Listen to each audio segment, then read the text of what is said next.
So, hello everyone, and today we will start our new chapter, that is your metal and non metals. इसके बारे में बड़ा ही आपने previous classes में पढ़ा होगा थोड़ा बहुत, तो कुछ ना कुछ प्रीवियस नॉलेज आपके पास होगा ही। मेरे को इसको एक बार जूम करने दो सो दैट कि आप इजीली देख सकें। ठीक है, जो हमारा अभी पर्पस है वो यही है कि हमारा बच्चा अच्छे से देख ले और कुछ नहीं। ओके, देखो यहाँ पर हल्का सा इसको छोटा भी करना पड़ सकता है, 125% कर देती हूँ सो दैट, हाँ नाउ इट्स विजिबल। ओके, देखो ये जो मेटल्स हैं आपकी, सब पता है मेटल अपने आसपास बहुत सारे मेटल्स देखिए है ना, चाहे वो ज्वेलरी में हो, चाहे आपके गेट हों घर के, है ना, चाहे आपके किचन में वेसल्स हों किसी पर्टिकुलर मेटल के, तो you have seen many metals मेरे ख्याल से। तो मेटल्स कहते क्या है, उनकी क्या प्रॉपर्टीज है जनरली, जिसके बेस पर हमने उन्हें मेटल्स की कैटेगरी में क्लासिफाई किया है। तो आपको पता होना चाहिए कि जनरली जो मेटल्स होती हैं, फर्स्ट पॉइंट यहाँ पर मैंने लिखा हुआ है जनरली हार्ड। ठीक है, वो जनरली हार्ड होती हैं। एक्सेप्शन है, एक्सेप्ट है सोडियम, मतलब ये एक्सेप्शन है सोडियम एंड पोटेशियम। जो सोडियम और पोटेशियम मेटल है वो हार्ड नहीं है, वो सॉफ्ट है। ठीक है, क्लियर, मतलब आप उसको नाइफ से भी कट कर सकते हो, सोडियम और पोटेशियम इतनी सॉफ्ट है। ठीक है, तो जनरली हार्ड होती है, बट एक्सेप्शन याद रखना है सोडियम और potassium. Now generally solid state में फाउंड होती है। ठीक है, सॉलिड स्टेट में रहती है except Hg। Hg is the symbol for mercury, Hg is the symbol for mercury. तो मर्करी जो है आपने देखा होगा, आप हिंदी में पारा कहते हैं उसे, मर्करी जो है वो लिक्विड स्टेट में रहता है। ठीक है, तो मर्करी को छोड़कर बाकी जितनी भी मेटल्स हैं सब सॉलिड स्टेट में पाई जाती हैं। ठीक है, high melting point, MP stand for melting point and boiling point. ठीक है, या तो जैसे सॉलिड होगा तो मेल्टिंग पॉइंट देखते हैं, अगर लिक्विड होता है तो उसका बॉइलिंग पॉइंट देखा जाता है। ठीक है, तो जनरली जो मेटल्स होती हैं उनके मेल्टिंग पॉइंट या बॉइलिंग पॉइंट बहुत ज़्यादा रहते हैं, हाई रहते हैं। सिर्फ एक्सेप्ट कौन है, एक्सेप्शन है, एक्सेप्शन है आपकी caesium and gallium. Caesium and gallium आपकी मेटल्स होती हैं। ठीक है, इनके जो मेल्टिंग पॉइंट्स होते हैं वो इतने ज़्यादा नहीं होते हैं, वो इवन समटाइम्स रूम टेम्परेचर पे भी अगर थोड़ा सा भी उनको हीट मिले तो वो मेल्ट हो जाती है। ठीक है, now fourth is your malleable. Metals are malleable. Malleable मतलब आपने पढ़ा होगा कि मेटल्स को हम मेटल्स की एक प्रॉपर्टी होती है कि मेटल्स को अगर आप बीट करें तो उनको हम थिन शीट्स में कन्वर्ट कर सकते हैं। आपने एल्यूमिनियम फॉयल आती है रोटी रैप करने के लिए, आपने शायद घर में देखी भी होगी, है ना, फूड आइटम्स कुछ भी रैप करने के लिए एक एल्यूमिनियम फॉयल आती है। ठीक है, तो वो एल्यूमिनियम फॉयल क्या है, एल्यूमिनियम की ही तो शीट है। तो आपने देखा वो कितनी थिन है ना, आपने देखा है ना, बिल्कुल पेपर जैसी होती है एकदम।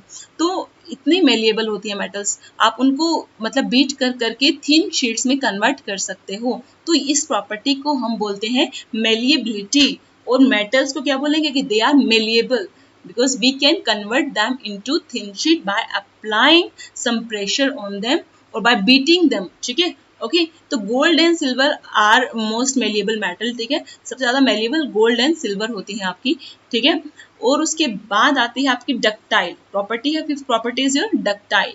डक्टाइल मतलब मेटल्स को डक्टाइल क्यों बोला गया है, क्योंकि हम मेटल्स को थिन वायर्स में कन्वर्ट कर सकते हैं। ठीक है, अगर हम मेटल को ऐसे कुछ स्ट्रेच करते हैं, कुछ मेटल्स हमारी ऐसी हैं जिनको हम स्ट्रेच करें by applying some force, so we can draw them into thin wires. ठीक है, this property is known as ductility and the metal is known as जिसके पास ये प्रॉपर्टी होगी डक्टाइल। ठीक है, तो जनरली मेटल्स आर डक्टाइल। जो गोल्ड है ना आपका, गोल्ड आपकी मोस्ट डक्टाइल मेटल है, सबसे ज्यादा डक्टाइल मेटल है। अच्छा, इसमें आपको एक मैं एग्जांपल देख सकती हूँ, इलेक्ट्रिकल वायर्स आपने अपने घर में देखी होंगी, है ना, ये केबल वायर्स या इलेक्ट्रिकल वायर्स, तो आपने कभी उसको, हो सकता है आपने कभी देखा होगा उसको पील करके, है ना, तो आपने देखा होगा कि उसमें से बड़ी थिन वायर्स दिखती है ना, वो थिन वायर किसकी है, वो कॉपर की होती है। ठीक है, तो जनरली हम कॉपर की वायर्स यूज करते हैं इलेक्ट्रिसिटी, सॉरी ये इलेक्ट्रिसिटी कंडक्ट करने के लिए जो वायर्स यूज होती हैं उसमें हम कॉपर यूज करते हैं, कॉपर की थिन वायर्स होती हैं, इवन केबल में भी, क्योंकि कॉपर एक तो एक्सपेंसिव नहीं है उतना ज़्यादा, इवन अच्छी कंडक्टिविटी रखता है, इस वजह से कॉपर यूज़ किया जाता है। अब ये मत कहना कि गोल्ड को क्यों नहीं यूज़ करते, गोल्ड बहुत कॉस्टली है, ऐसे गोल्ड की वायर्स डालने लग गई तो तारे ही चोरी हो जाएंगे इंडिया में। ठीक है, ऊपर जो आपके खंबे हैं वहाँ से तारे गायब हो जानी है। ओके, तो गोल्ड जो आपकी सबसे ज़्यादा डक्टाइल मेटल है, ठीक है। बट डक्टिलिटी समझ में आ गया ना, डक्टिलिटी मतलब आप मेटल्स को जब थिन वायर्स में कन्वर्ट कर देते हो बाय अप्लाइंग सम फोर्स या बाय स्ट्रेचिंग देम, ठीक है।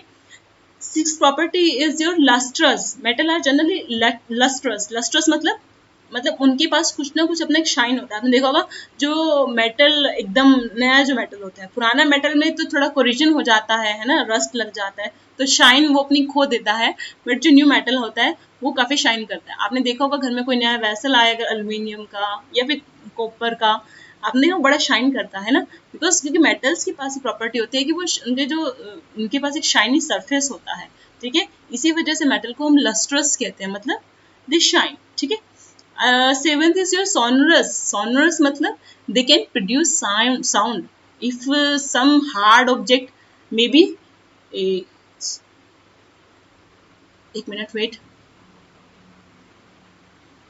Okay, if some hard object maybe strike with them, ठीक है। अगर आप किसी hard object के साथ उसको strike करें, उसके ऊपर फेंके, तो आप देखोगे कि हमेशा कोई ना कोई साउंड प्रोड्यूस होगी। आपने स्कूल में देखा होगा कि जो आपकी बेल होती है, ठीक है, बेल रिंग करते हैं ना, तो जनरली वो बेल होती है वो किसी मेटल की बनी होती है ना, देखा होगा बड़ी हैवी सी होती है ना, तो उसके ऊपर आप मे बी किसी वुडन पीस से, है ना, या फिर किसी स्टोन से या फिर किसी दूसरी मेटल से अगर आप उसको बीट करते हो, है ना, उसके सरफेस को स्ट्राइक करते हो, तो साउंड प्रोड्यूस होती है ना।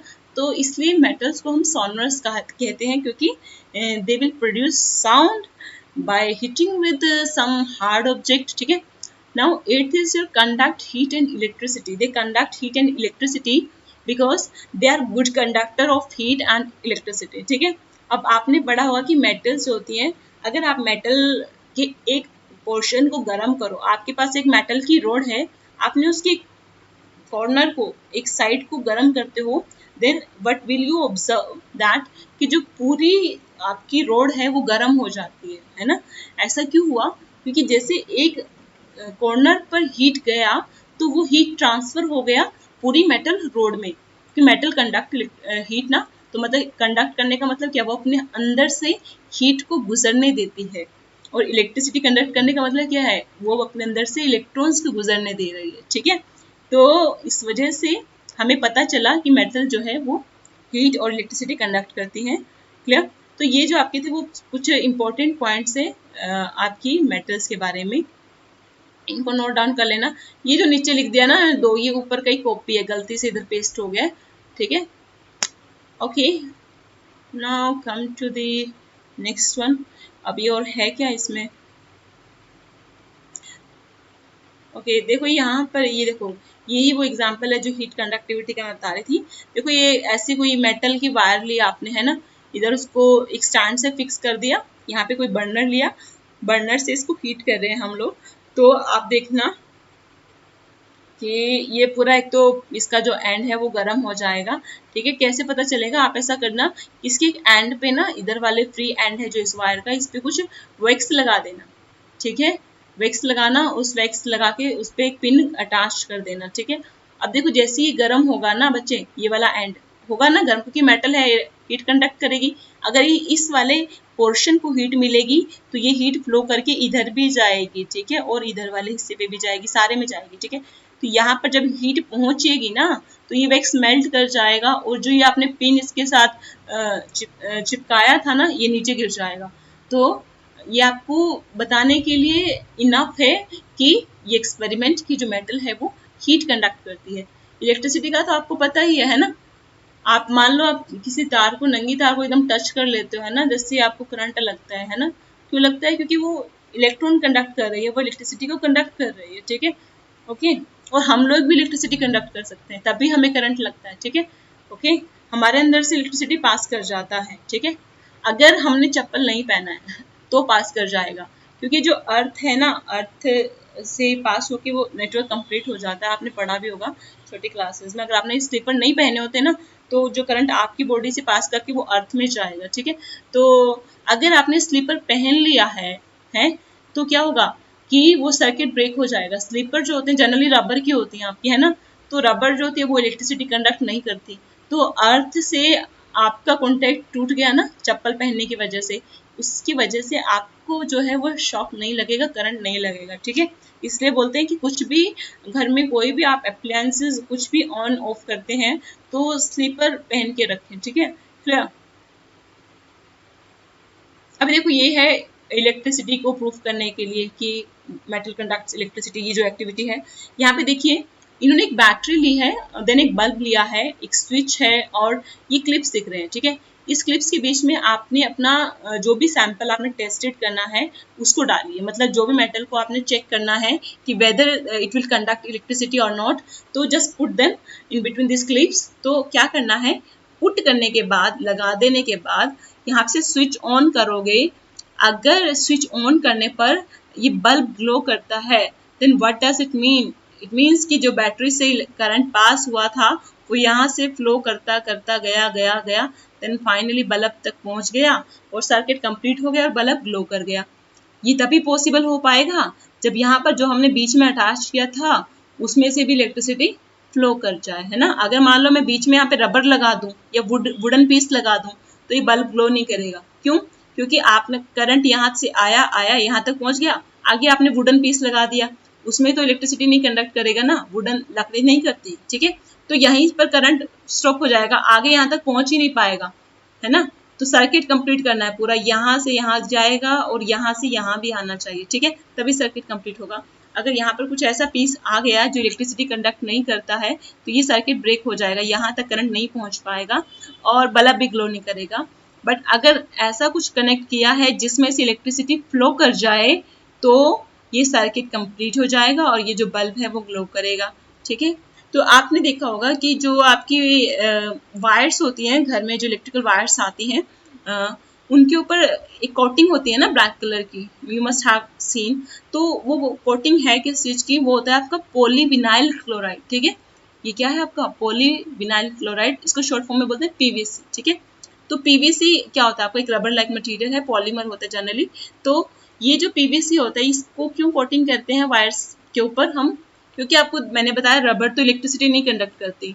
जनरली क्या होगा कि अगर घर में या कहीं पर भी वायर्स आ रही हैं तो अगर हम ऐसे नंगी तारे बिछा दें, मतलब जिसके ऊपर हम पीवीसी की कोटिंग ना करें अगर, तो क्या होगा, कोई बर्ड या कोई ह्यूमन बीइंग या कोई भी ऐसी कोई लिविंग स्पीशीज उस वायर से टच करेगी तो उसको करंट लगेगा और जो लिविंग स्पीशीज है वो उसकी डेथ भी हो सकती है ड्यू टू दैट, है ना।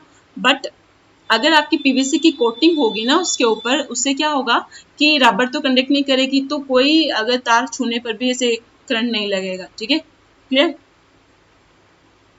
उसके बाद व्हाट अबाउट नॉन मेटल्स, ठीक है। तो मेटल्स के बारे में हमने बहुत कुछ पढ़ा है, ये सारी प्रॉपर्टीज आपको याद रखनी है, ठीक है, क्योंकि जो क्वेश्चंस आते हैं जनरली केमिस्ट्री में वो एक पहेली के जैसे आते हैं, है ना, पजल टाइप, है ना। तो पजल को कौन सॉल्व कर सकता है, आप बताओ।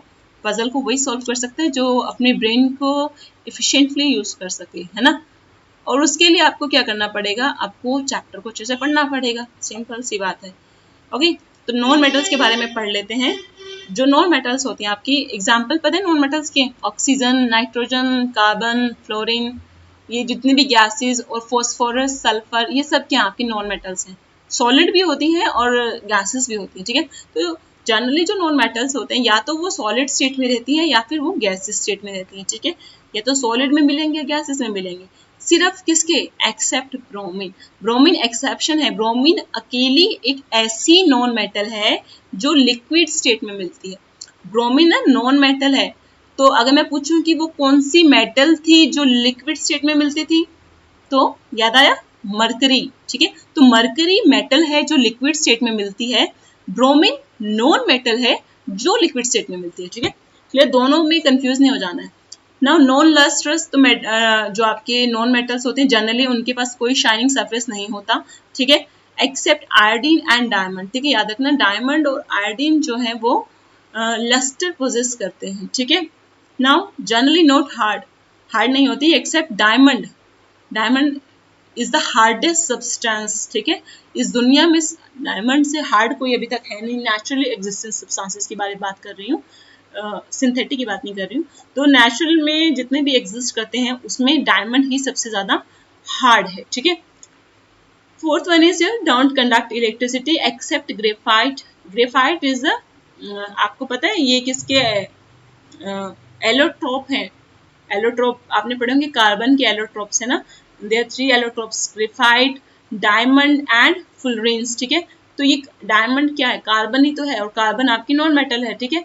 whereas graphite is also your carbon. The difference between diamond and graphite is there structure, ठीक है। उनका स्ट्रक्चर डिफरेंट होता है, इस वजह से उनकी प्रॉपर्टीज डिफरेंट होती है।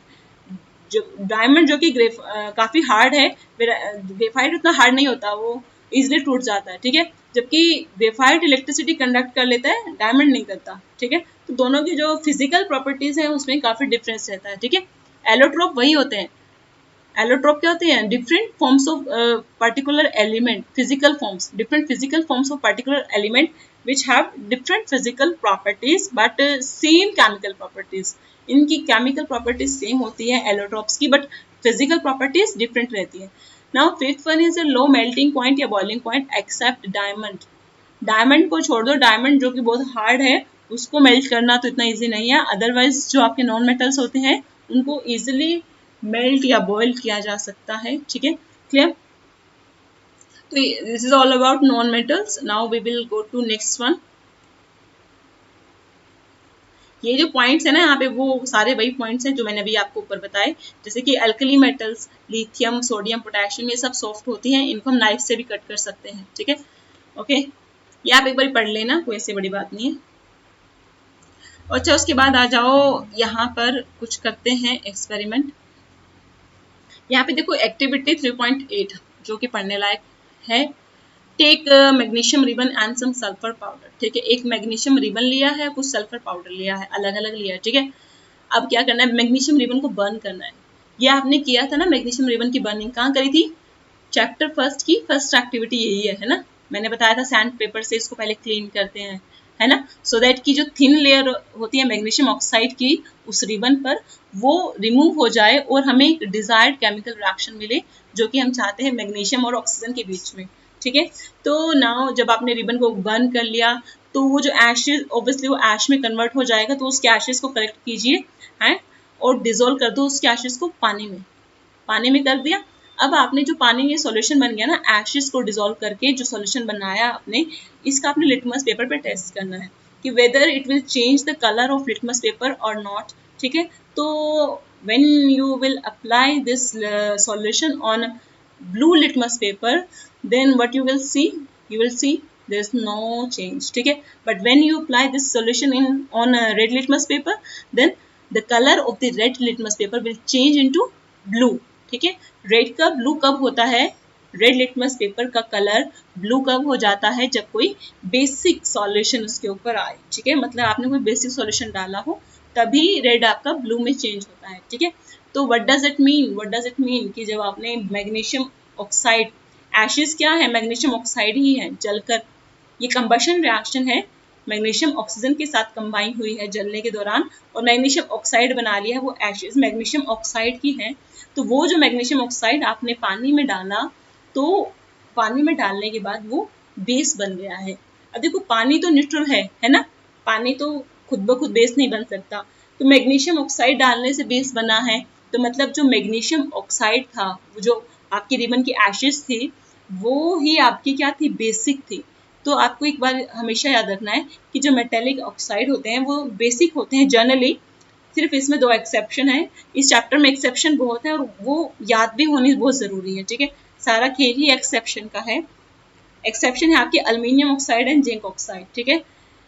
एल्यूमिनियम ऑक्साइड और जिंक ऑक्साइड एक्सेप्शन इसलिए है क्योंकि ये जो होता है ना, अगर आपने इसको एसिड में डाला, इनको एसिड में डाला ना, तो ये बेस की तरह बिहेव करने लग जाएंगी। अगर आपने इनको किसी बेस में डाल दिया, तो ये एसिड की तरह बिहेव करने लग जाएंगी। समझ में आया? अगर तो आपने इसको किसी बेस में डाला, तो इन्होंने कैसे बिहेव करना है? Like an acid. अगर आपने इसे किसी एसिड में भी डाल दिया, इसको दोनों, मतलब इनमें से किसी को भी, एल्यूमिनियम ऑक्साइड या जिंक ऑक्साइड में से किसी को भी, तो ये बेस की तरह बिहेव करेंगी। तो ऐसे ऑक्साइड जो acid as well as base की प्रॉपर्टीज शो करते हैं, उन्हें हम बोलते हैं एम्फोटेरिक ऑक्साइड्स। क्या बोलेंगे? एम्फोटेरिक। आगे स्पेलिंग में डाउट हो तो नीचे दिखा दूंगी क्या होता है एम्फोटेरिक की स्पेलिंग। तो these are amphoteric oxide, not basic, ठीक है, because they will show both acidic and basic properties, ठीक है। ना अभी जो सल्फ मैग्नीशियम रिमन की बर्निंग से देख लिया, पानी में घोल के पता चल गया कि वो जो है वो बेसिक सॉल्यूशन बना रहा है। Now come two sulphur powder, burn your sulphur powder and जो भी आपके पास फ्यूम्स आएंगी उसको पानी में कलेक्ट करो, ठीक है, by using some delivery tube, ठीक है। तो जैसे वो पानी में उसकी फ्यूम्स जाएंगी, सल्फर को जब बर्न करोगे तो क्या बनेगा बच्चे, तब बनेगा सल्फर डाइऑक्साइड, ठीक है। बर्निंग जो कंबशन जो होता है वो ऑक्सीजन की प्रेजेंस में होता है। अगर कोई भी चीज का कंबशन हो रहा है, it means that particular substance is reacting with oxygen, whether it's about sulphur और मैग्नीशियम और हाइड्रोजन, ठीक है। तो कोई भी चीज अगर बर्न होती है मतलब वो ऑक्सीजन के साथ कंबाइन करेगी, ठीक है। नाउ ये जो आपका सल्फर, आपने जो फ्यूम्स निकलेंगे, अब सल्फर को जलाओगे तो फ्यूम्स निकलेंगे, ठीक है, और एशेज नहीं मिलेंगे। तो वो जो फ्यूम्स आपने कलेक्ट करके पानी में डालने हैं, पानी में डिजोल्व करने हैं, तो आप क्या देखोगे, जो ये सॉल्यूशन बना लिया आपने पानी जिसमें आपने फ्यूम्स को पास किया है, ठीक है, इसको आप टेस्ट करो ब्लू एंड रेड पे। तो ब्लू रेड लिटमस पेपर पे कोई इफेक्ट नहीं आएगा, बट जो ब्लू लिटमस पेपर है वो आपका उसको ये रेड कर देगा। ब्लू को रेड कौन करता है बच्चे, एसिड करते हैं। मतलब जो आपका सल्फर जो कि नॉन मेटल था, इसका जो ऑक्साइड है वो एसिडिक है। तो नॉन मेटेलिक ऑक्साइड कैसे होते हैं, एसिडिक होते हैं। चाहे वो कार्बन का ऑक्साइड हो, चाहे वो सल्फर का हो, चाहे वो नाइट्रोजन का ऑक्साइड हो। कार्बन, सल्फर, नाइट्रोजन ये सब क्या है, ये नॉन मेटल्स हैं, ठीक है। तो इनके जो ऑक्साइड होंगे वो कैसे होंगे, एसिडिक होंगे, ठीक है। तो ये चीज आपको बहुत अच्छे से पता होनी चाहिए। अब देखो ये क्वेश्चन है, इसमें थोड़ा सा ब्रेनस्टॉर्म कर लेते हैं आपका। Give an example of metal with which is a liquid at room temperature. तो कौन से लिक्विड है जी रूम टेम्परेचर पर, मेटल की बात कर रहे हैं, याद आया, मरकरी, ओके। दूसरा पूछा है a metal that can be easily cut with a knife, जिसको हम चाकू से बड़ा इजिली काट सकते हैं। तो इसमें कुछ भी लिख दो, lithium, sodium, potassium, all these three metals can be cut with a knife very easily, ठीक है। Now third is that is the best conductor of heat. ये आपको बताना है मुझे, हीट का बेस्ट कंडक्टर कौन सा है। I hope so aluminium is the answer. And fourth one is that is a poor conductor of heat. तो ये भी आपको बतानी है कौन सी मेटल है जो बहुत पुअर कंडक्टर है। Explain the meanings of malleable and ductile. ये तो आप बता ही दोगे है ना। मेलिएबल मतलब थिन शीट्स में कन्वर्ट करना, और डक्टाइल मतलब थिन वायर्स में कन्वर्ट करना, okay. Thin sheets and thin wires में कन्वर्ट करना, ठीक है। थिन शीट्स मतलब मेलिएबल, थिन वायर्स में कन्वर्ट किया तो ductile, okay. Now chemical properties of metal पर आते हैं। मेटल्स की chemical properties, what happens when metal are burnt in air. तो क्या होता है, आपको पता है मेटल के ऑक्साइड बनते हैं ना। मेटल कंबशन में मैंने बताया कुछ नहीं होता, सिर्फ ऑक्सीजन की प्रेजेंस में कंबशन होता है। मतलब जो मेटल है वो ऑक्सीजन के साथ रिएक्ट कर रही है and it is forming metal oxide, ये मेटल ऑक्साइड बना रही है, ठीक है। नाउ एक चीज हमें बताओ, इन्होंने एक्टिविटी बताई है 3.9, ठीक है। इसमें आपने क्या करना है कि कुछ सैंपल्स आपको देंगे टेस्ट करने के लिए, तो उनको आपने टर्न बाय टर्न फ्लेम पे जलाकर देखना है, ठीक है। तो जैसे आपको सैंपल्स दिए कुछ मेटल्स के, तो you have to take them with the help of pair of tongs. Tongs lab में मिलती हैं, कैंची के जैसा होता है, पकड़ने के लिए होता है किसी चीज को, ठीक है। तो अगर आप उसको किसी मेटल को ऐसे फ्लेम पे लेके जाके देखो ना, तो आप देखोगे कि जैसे मेटल को आपने किसी फ्लेम पर लेके गए, किसी की बर्नर की फ्लेम पर लेकर गए, तो जो कोई ना कोई मतलब मेटल जो है वो कोई ना कोई पर्टिकुलर कलर प्रोड्यूस करेगी, ठीक है। तो जो कलर प्रोड्यूस करेगी वो हर मेटल का ना कैरेक्टरिस्टिक होता है, मतलब हर मेटल कुछ डिफरेंट कलर प्रोड्यूस करती है, ठीक है। नाउ जैसे कि मैं आपको देखो यहाँ पे मैंने लिस्ट बना दी है। लिथियम जो है वो क्रिम्सन कलर शो करता है फ्लेम के साथ। अगर आप लिथियम को जलाओगे फ्लेम पर तो वो crimson, crimson is your nothing dark red colour kind of, ठीक है। जो सोडियम होता है वो येलो शो करेगा and potassium pale violet colour, calcium brick red, ठीक है, ईंट के जैसा कलर। मैग्नीशियम कोई कलर शो नहीं करता एंड बेरिलियम भी कोई कलर शो नहीं करता, ठीक है। तो ये भी याद रहना चाहिए कि मैग्नीशियम और बेरिलियम कलर शो नहीं करते हैं, बाकी ये सब कर रहे हैं और क्या क्या कलर यूज ये शो कर रहे हैं, ठीक है। तो आपने इसने क्या बोला है देखो उसके बाद ये भी देखना है कि कौन सी मेटल इजीली जल जाती है, इजीली बर्न हो रही है, ठीक है, और ठंडा होने के बाद उनके सरफेस को भी ऑब्जर्व करना है। ये जो एक्टिविटी है ना, मैं इसको आपको वीडियो रिप्रेजेंटेशन दिखाऊंगी, क्योंकि ये यहाँ पर समझाने से ये सब ऑब्जर्वेशन के बारे में है, तो समझाने जैसा इसमें कुछ है नहीं, ऑब्जर्व करने जैसा है। तो इसको ऑब्जर्व करने के लिए हमको एक अलग वीडियो की जरूरत पड़ेगी, जो कि मैं आपको कमिंग डेज में प्रोवाइड कर दूंगी, ठीक है। तो यहाँ पर मैं आपको एक चीज बता देती हूँ, जैसे कि अगर आपने कॉपर को जलाते हो, कॉपर को जलाया आपने कहीं भी किसी फ्लेम पर, तो जो कॉपर का सरफेस होता है वो ब्लैक कलर का हो जाता है। मैंने बताया था आपको, कॉपर को कहीं जलाओगे तो कॉपर जो है वो ब्लैक कलर का हो जाएगा। Why? Because copper reacting with oxygen will form copper oxide, ठीक है। जो कॉपर ऑक्साइड होता है ये ब्लैक कलर का सब्सटेंस होता है, ठीक है। इसी वजह से जो वो कॉपर था वो अब ब्लैक कलर का हो गया, क्योंकि कॉपर कॉपर ऑक्साइड में चेंज हो गया जलने के बाद, ठीक है। Now what is for aluminium. अगर एल्यूमिनियम को ऑक्सीजन के साथ रिएक्शन हो जाए तो एल्यूमिनियम ऑक्साइड बन जाता है। आपने देखना, जो अभी तो आजकल एंटीनास का रिवाज चला गया है, तो पहले क्या होते थे, मतलब जब हम लोग छोटे थे तो एंटीनास होते थे, डिश विश नहीं था उस टाइम इतना ज़्यादा, तो एंटीनास से ही मतलब जो कनेक्टिविटी होता था वही देखते थे। तो जनरली जो एंटीनास होते थे वो एल्यूमिनियम के बने होते थे, ठीक है। तो मैंने भी ऑब्जर्व किया था कि जो एंटीनास थे ना, उनके जो जैसे रोड्स होती थी, तो उसमें ना एक वाइट कलर की लेयर रहती थी अक्सर, वो थिन लेयर होती है, जैसे पाउडर सा लगता है, तो किसी ने पाउडर सा गिर दिया उसके ऊपर हल्का हल्का, तो वो जो थिन लेयर होती है वो होती है एल्यूमिनियम ऑक्साइड की, ठीक है। तो एल्यूमिनियम जो है वो जनरली एटमॉस्फेरिक ऑक्सीजन के साथ रिएक्ट करके भी, ये तो चलो हम कंबशन करा रहे हैं यहाँ पर, अगर सपोज करो हम नॉर्मली इसको ऑक्सीजन को ऐसे छोड़ दें एटमॉस्फेयर में, ठीक है, तो एटमॉस्फेयर में ऑक्सीजन जो प्रेजेंट होती है उसके साथ ये एल्यूमिनियम कंबाइन करके एल्यूमिनियम ऑक्साइड ही बनाता है। और ये जो सब्सटेंस होता है एल्यूमिनियम ऑक्साइड Al2O3 जिसका फॉर्मूला है, ये व्हाइट कलर का सब्सटेंस होता है। तो आपको इसलिए मुझे वो एंटीनास पर एक व्हाइट कलर का सब्सटेंस दिखता था, क्योंकि वो जो एल्यूमिनियम है उसने एटमॉस्फेरिक ऑक्सीजन के साथ रिएक्ट करके एल्यूमिनियम ऑक्साइड बना लिया था, ठीक है, ओके। एंड नाउ अब देखो, ये जो मैंने बताया था आपको एल्यूमिनियम ऑक्साइड और जिंक ऑक्साइड, मैंने बताए थे आपको कि ये acidic as well as basic behaviour show करते हैं। देखो इसमें येलो बॉक्स में देखो, acidic as well as basic behaviour show करते हैं। और जो ऐसे मेटल ऑक्साइड्स होते हैं जो दोनों तरह का बिहेवियर शो कर रहे हैं, एसिडिक भी शो कर रहे हैं और बेसिक भी शो कर रहे हैं, उनको बोलते हैं हम एम्फोटेरिक। स्पेलिंग यहाँ पर आप देख सकते हो, एम्फोटेरिक ऑक्साइड्स, ठीक है। अगर आपको ऐसा लग रहा है कि मेरे बोलने की स्पीड थोड़ी ज़्यादा है, तो आप प्लेबैक स्पीड से आप थोड़ा कम भी कर सकते हो, ठीक है। ये आपके पास सारे फीचर्स हैं, इसलिए मैं यूट्यूब पे डालती हूँ, सो दैट कि आप अपने हिसाब से इसे एडजस्ट कर सकें। आप प्लेबैक स्पीड से मेरी जो आपने देखा भी होगा, प्लेबैक स्पीड को अगर आप नॉर्मल रखते हो तो वैसे ही दिखेगा, अगर कम करोगे तो वीडियो की जो मेरे बोलने की जो स्पीड है वो स्लो हो जाएगी, अगर इंक्रीज करोगे तो स्पीड बढ़ जाएगी, ठीक है। तो आप उस अपने अकॉर्डिंग कर सकते हो उसको, ठीक है। अगर बोलना आपको लगता है कि मेरा फास्ट है, मेरा बोलना वैसे फास्ट ही है, मुझे पता है मैं थोड़ा फास्ट बोलती हूँ, तो इसलिए मैंने आपको बोला है कि ऐसा ना हो कि मैं बोलती जाऊँ और आपको समझना, ठीक है, ऐसा नहीं होना चाहिए, फिर तो सारी मेहनत पानी में चली जाएगी।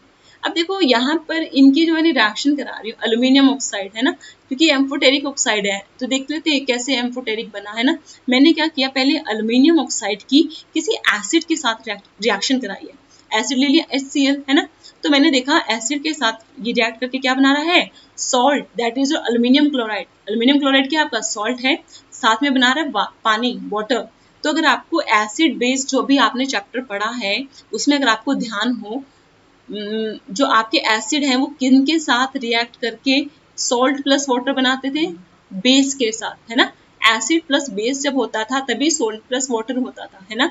तो मतलब ये जो एल्यूमिनियम ऑक्साइड है ये यहाँ पर बेस की तरह एक्ट कर रहा है, तभी जो रिएक्शन है acid plus base equal to salt plus water हो रहा है। नाउ एक और एग्जांपल देख लेते हैं कि यहाँ पर हमने क्या किया, दूसरे केस में इस एल्यूमिनियम ऑक्साइड को सोडियम हाइड्रोक्साइड के साथ रिएक्ट कराया। सोडियम हाइड्रोक्साइड क्या है आपका, बेस है, सोडियम हाइड्रोक्साइड आपका बेस है। तो जब इसके साथ मैंने रिएक्ट कराया तो देखा सोडियम एल्यूमिनेट बना है, इसका फॉर्मूला प्लीज याद कर लीजिए, NaAlO2 ठीक है, ये थोड़ा सा इंपॉर्टेंट है सोडियम एल्यूमिनेट, क्योंकि आपको इस तरह का कंपाउंड आपने शायद नहीं देखा होगा अभी तक, तो इसी चैप्टर में, ऐसे पिछले चैप्टर में भी आया था ये, तो इसको थोड़ा ध्यान में रखना है। NaLO2 सोडियम एल्यूमिनेट है ये, प्लस वाटर। ये क्या है, सोडियम एल्यूमिनेट भी आपका एक सॉल्ट है, ठीक है। तो यहाँ भी सोल्ट प्लस वाटर है, मतलब यहाँ पर इसने एल्यूमिनियम ऑक्साइड ने कैसे बिहेव किया, एसिड की तरह बिहेव किया, क्योंकि सोडियम हाइड्रोक्साइड मेरा बेस था, तो मतलब सोल्ट प्लस वाटर हुआ है, तो इस बेस के साथ किसी एसिड ने रिएक्ट किया होगा, मतलब ये एल्यूमिनियम ऑक्साइड यहाँ पर एसिड की तरह बिहेव कर रहा है। तो ये जो दो रिएक्शन है ये शो करती हैं कि जो एल्यूमिनियम ऑक्साइड है ये एसिड और बेस दोनों की तरह बिहेव करता है, hence we can call it amphoteric oxides. और जो दूसरा एग्जाम्पल एम्फोटेरिक ऑक्साइड्स का दिया है हमने, वो क्या था, जिंक ऑक्साइड, ठीक है। Aluminium oxide and zinc oxides are the examples of amphoteric oxides, ठीक है। Now come to the next one. अब जो जनरली जो मेटल ऑक्साइड्स होते हैं जिनका नेचर आपका जनरली बेसिक होता है एक्सेप्ट टू, ठीक है, जो मेटल ऑक्साइड्स हैं they are insoluble in water, ये पानी में इतना इजीली सॉल्युबल नहीं होते हैं। कुछ एक होते हैं जैसे कि सोडियम ऑक्साइड है, पोटेशियम ऑक्साइड है, ये बड़े इजीली पानी में घुल जाते हैं, डिजोल्व हो जाते हैं। तो हमने देखा रिएक्शन करके sodium oxide, potassium oxide, these are the formula for sodium and potassium oxide, Na2O K2O। दोनों पे चार्ज कैसा है, +1 का है ना, ठीक है। आप जो मैंने मेथड आपको बताया था ना फॉर्मूला बनाने का क्लास 9th में, जो मैंने बताया था क्रॉस मल्टीप्लाई कर दो चार्जेस को, ठीक है, वही करना है। ऑक्सीजन पे 2 था तो 2 यहाँ पे गया, सोडियम पे 1 था तो 1 यहाँ पे गया, तो 1 लिखने की जरूरत नहीं होती है। ओके, चलो come to the matter. Sodium oxide when react with water it will form sodium hydroxide, ठीक है। What is sodium hydroxide, aqueous लिखा है ना, मतलब पानी में घुला हुआ है। NaOH जो बना है ये एक्वस का मतलब है ये पानी में डिजोल्व है, ठीक है। मतलब जो बेस, अब NaOH क्या बेस है, और जो बेस पानी में डिजोल्व होते हैं उन्हें हम क्या बोलते हैं, एल्कली। तो ये आपका सोडियम हाइड्रोक्साइड जो है वो एल्कली बन गया, ठीक है, मतलब एल्कली है। ओके, सिमिलरली पोटेशियम ऑक्साइड को जब पानी में रिएक्ट कराएंगे तो पोटेशियम हाइड्रोक्साइड बन गया है, जो कि एक्वस है, मतलब पानी में डिजोल्व हो रहा है, मतलब ये पोटेशियम हाइड्रोक्साइड बेस तो है ही, है ना, बेस तो है क्योंकि ये बेसिक प्रॉपर्टी शो करते हैं, but we can call them alkali. Alkali वो बेसिस होते हैं जो पानी में सॉल्युबल होते हैं, डिजोल्व हो जाते हैं, ठीक है, क्लियर। अभी देखो यहाँ पर एक चीज देखो, ये चीज मैंने जो पैराग्राफ में, अच्छा ज्यादा तो मैं तुमको 1000 बार बोला है, बहुत ज्यादा तुमसे लिखने, एक तो ये काम करते रहना है, जो जो इम्पोर्टेंट पॉइंट्स मैं लिखती रहती हूँ यहाँ पर उसको नोट डाउन करते रहना है, साथ के साथ अपनी बुक में पेंसिल के साथ जो जो चीजें मैंने अपनी यहाँ पर PDF में अंडरलाइन की हैं उसको अंडरलाइन करते जाएं, because they are important points, ठीक है। अब आप फाइनल पेपर में पूरी बुक तो रीड करने नहीं बैठोगे, ठीक है, आपको कुछ इंपॉर्टेंट पॉइंट्स ही रीड करके जाने होते हैं, ठीक है, या फिर कुछ क्वेश्चंस भी आपको प्रैक्टिस करने होते हैं, क्लियर। तो इस हिसाब से पढ़ो कि कल अगर एग्जाम आए तो आपको पूरा बुक ना पढ़ना पड़े, उसमें आपका टाइम वेस्ट ना हो, जस्ट आपको इम्पोर्टेंट पॉइंट्स की आपके पास एक कलेक्शन हो और आप क्वेश्चंस प्रैक्टिस करें और उसको रिवाइज करें, ठीक है, अपने इम्पोर्टेंट पॉइंट्स को ना। ये जो मैंने ब्लू लाइन से अंडरलाइन किया है, ये मैंने बताया है कि सोडियम और पोटेशियम जो आपकी मेटल है उनको केरोसिन में इमर्स करके क्यों रखते हैं, ठीक है। जनरली जो सोडियम पोटेशियम है उसको केरोसिन ऑयल में ही डुबो कर रखा जाता है लैब में, ठीक, किसी बॉटल में केरोसिन ऑयल लेंगे उसके अंदर उसको रखा जाता है, ठीक है, ऐसे खुला नहीं रख सकते।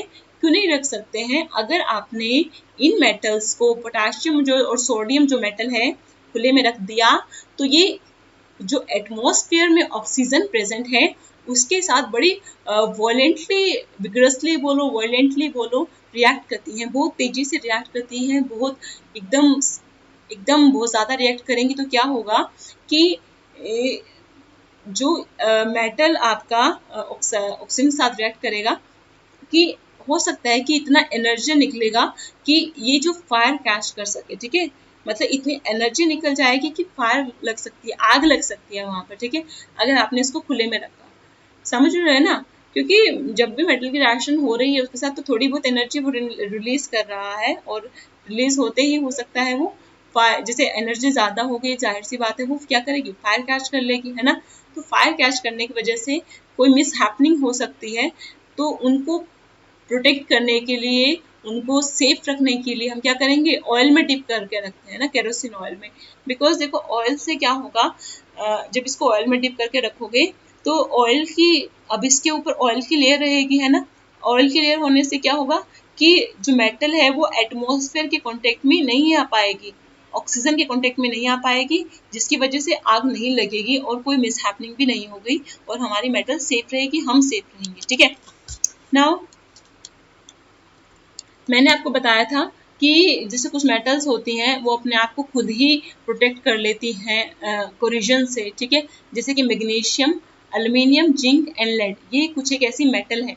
मैग्नीशियम, एल्युमिनियम, जिंक और लेड ऐसी मेटल्स हैं जैसे अगर आप उनको एटमॉस्फेयर में छोड़ देते हो तो एक बड़ी थिन लेयर ऑक्साइड की उनके ऊपर बन जाती है। जैसे मैंने एल्युमिनियम का भी समझाया था एंटीना वाला एग्जांपल देखिए, ऐसे सिमिलरली मैग्नीशियम, जिंक और लेड के साथ भी ऐसा ही होगा। जैसे अगर वो एटमॉस्फेयर के कांटेक्ट में आती है तो मेटल का जो सरफेस है उसके अराउंड एक थिन लेयर बन जाएगी मेटल ऑक्साइड की। ठीक है, तो ये जो मेटल ऑक्साइड की लेयर है ये थोड़ी स्टेबल रहती है इन मेटल्स की, क्योंकि aluminium, zinc, lead and magnesium के केस में। ठीक है, जिसकी वजह से क्या होता है कि फर्दर ऑक्सीडेशन नहीं हो पाता। अब ये जो मेटल का जो सरफेस है, सपोज करो उसको मैंने, उसको मेटल ऑक्साइड की लेयर ने कवर कर लिया। अब ये देखो, जैसे ये जो दिखा रखा है, सपोज ये ऐसे समझा देती हूँ है ना, ये आपको दिख रहा है एक बॉक्स बना हुआ है, ऑरेंज कलर की लाइन है, इसके ऊपर स्पाइरल दिख रहा है ना, स्पाइरल जैसा कुछ दिखा रखा है। सपोज करो जो स्पाइरल शो किया हुआ है, मान लो ये कोई ऑक्साइड की लेयर है, मेटल ऑक्साइड की लेयर है।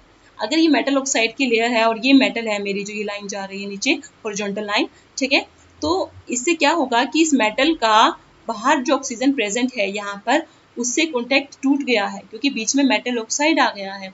तो अगर जब तक मेटल को ऑक्सीजन नहीं मिलेगा तो मेटल का कोलिजन नहीं होगा। तो मतलब जो अंदर मेटल होगी, इसके ऊपर वाली मेटल तो मेटल ऑक्साइड बन गया, बट जो नीचे अंदर पूरी ये मेटल पड़ी है, सपोज करो ये तो आपकी कोलिजन से बच गई है ना, क्योंकि थोड़ी सी मेटल तो मेटल ऑक्साइड में चेंज हो गया, वो बात अलग है, बट उस मेटल ऑक्साइड लेयर ने बाकी मेटल को बचा लिया है, क्योंकि उसने एक प्रोटेक्टिव लेयर क्रिएट कर दी मेटल के अराउंड, जिससे मेटल का ऑक्सीजन से कॉन्टेक्ट टूट गया और मेटल का फर्दर कोलिजन नहीं होगा। ठीक है, क्लियर। तो ये मेटल अपनी एक थिन लेयर ऑफ ऑक्साइड बनाकर खुद को प्रिवेंट करती है फर्दर ऑक्सीडेशन से। ठीक है, ऑक्सीडेशन है ना, ऑक्सीजन का एडिशन कोरिजन भी बोल सकते हो, ऑक्सीडेशन भी बोल सकते हो। ठीक है, नाउ अगर आप एक चीज देखिए, अगर आप आयरन का कोई पीस लो ना, तो आयरन का जो पीस अगर आप उसको जलाने की कोशिश करो तो वो जनरली नहीं जलेगा। कभी लोहा लेके से जलाने की कोशिश करना, नहीं जलेगा। ठीक है, बट अगर आपके पास आयरन फिलिंग्स हैं, ठीक है, आयरन के छोटे छोटे ग्रानुअल्स दाने जैसे होते हैं, ठीक है, अगर वो है, अगर आप उन दानों को किसी फ्लेम के ऊपर स्प्रिंकल करो, फैला दो, ठीक है, किसी फ्लेम के ऊपर फैलाओ, तो आप देखोगे कि जो आयरन की जो फिलिंग्स हैं वो बड़ी जल्दी जलना शुरू कर देती हैं। ऐसा क्यों हुआ जी?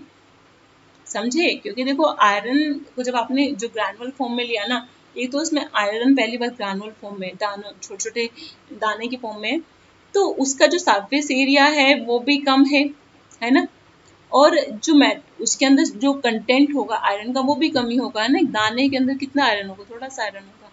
तो क्या होगा कि मैक्सिमम अमाउंट भी थोड़ा है आयरन का, और अलग अलग है सब, जो ग्रैनुअल्स हैं वो एक दूसरे से अलग अलग है ना, चिपके हुए तो है नहीं।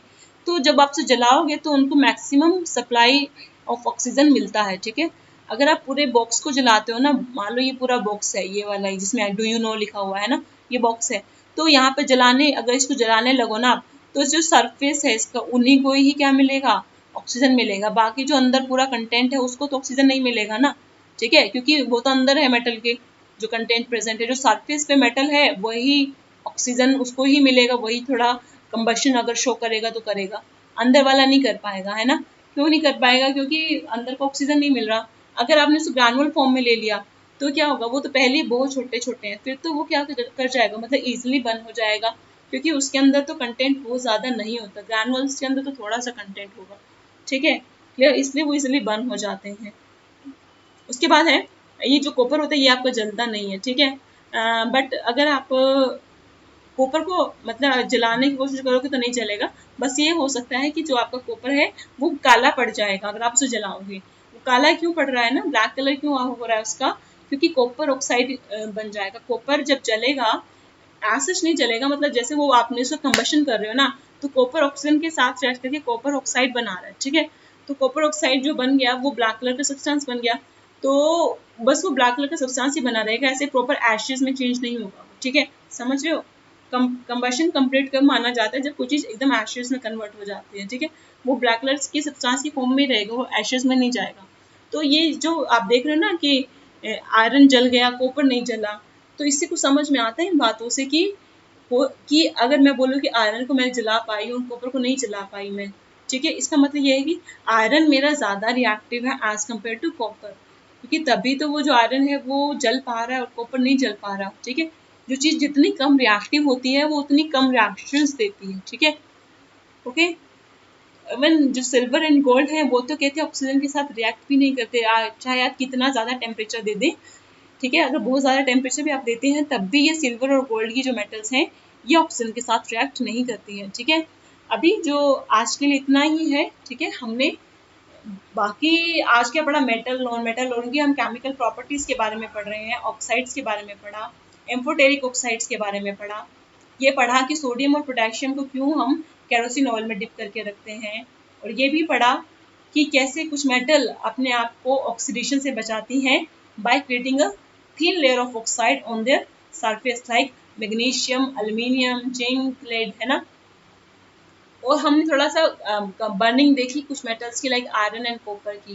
देखा आयरन तो जल जाता है ग्रैनुअल फॉर्म में, बट कॉपर तो जलता ही नहीं है, ठीक है, बस काला पड़ जाएगा। और जो सिल्वर एंड गोल्ड है ये तो ऑक्सीजन के साथ कंबाइन ही नहीं करते, चाहे हम टेम्परेचर भी रेज कर दें, ठीक है।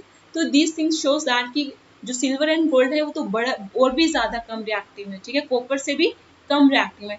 एटलीस्ट कॉपर ऑक्सीजन से रिएक्ट तो कर रहा था ना, बेशक जल नहीं रहा था, बट ऑक्सीजन से रिएक्ट करके कॉपर ऑक्साइड तो बना रहा था। बट ये जो सिल्वर एंड गोल्ड है ये तो रिएक्ट ही नहीं करें। व्हाट डज इट मीन कि they are not reactive metals, ठीक है। Iron is much more reactive than copper and copper is much more reactive than gold and silver, ठीक है।